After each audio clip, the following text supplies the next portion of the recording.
Okay, what's up, y'all? It's Walter Beasley, and it's about, 6:30, 7 a.m.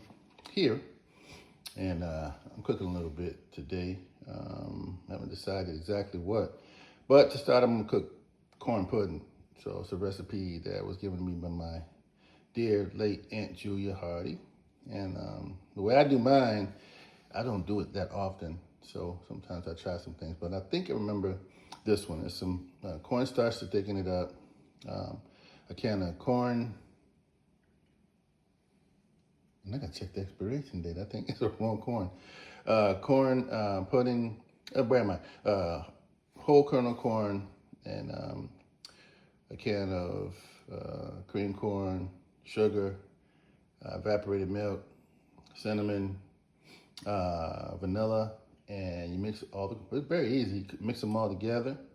Once you get the desired consistency, you place it in the pan, 350, and you bake until it's what they say, golden brown. And I usually, I can stick a fork through it or a toothpick through it, and everything is fine. But anyway, let me get to it. Now, what I forgot to tell you is that I put 2 eggs in there as well, along with maybe 2-3 tablespoons of sour cream to thicken it. To top it off, I put a little bit of butter on the corners and one in the middle, and I'll stir a little bit. No, I won't stir, actually. I'm through with stirring. And I put it in 350 for about 40-45 minutes. Did I get all that recipe? Yeah, eggs.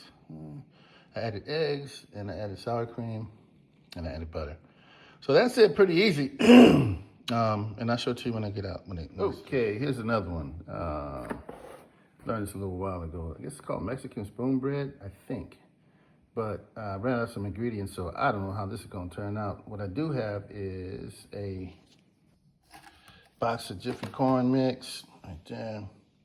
And we have onto the side the green chili, melted butter, and 2 eggs goes in there. 2 eggs in there.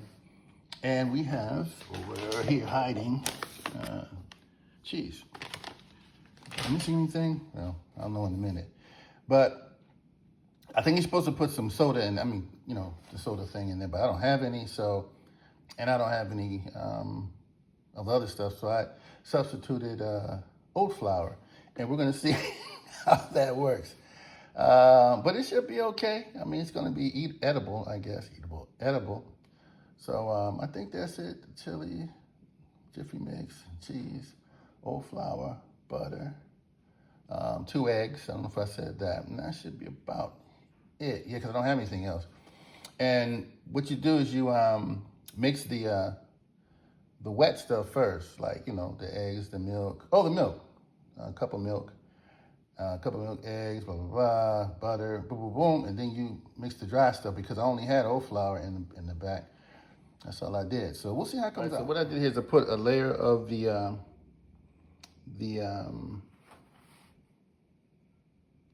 Mexican cornbread, the batter, excuse me, on the bottom, and then I put the green chili in the middle of it, and then I do the second. I put the other batter on top. Actually, what am I gonna do? No, I'm gonna put the cheese in. I use about maybe a cup and a half. I like cheese, so I put a cup and a half over this green chili, and then I put the rest of the batter on top of it. And then I put the rest of the cheese on top of that. Let's see. Well, here's my contribution. This is the spoon bread. A little bit, maybe overcooked, but I think it'll be okay. And this is the corn pudding. Again, a little bit dark on the outside, but on the edges, but I don't do this very, very often. So that's my contribution. So I'm gonna go in here, take a little nap, and get ready. They say they want some candy yams, but I show the boy how to make them. He's 14 now, so he can start doing that on his own. He's a good cook too. So later.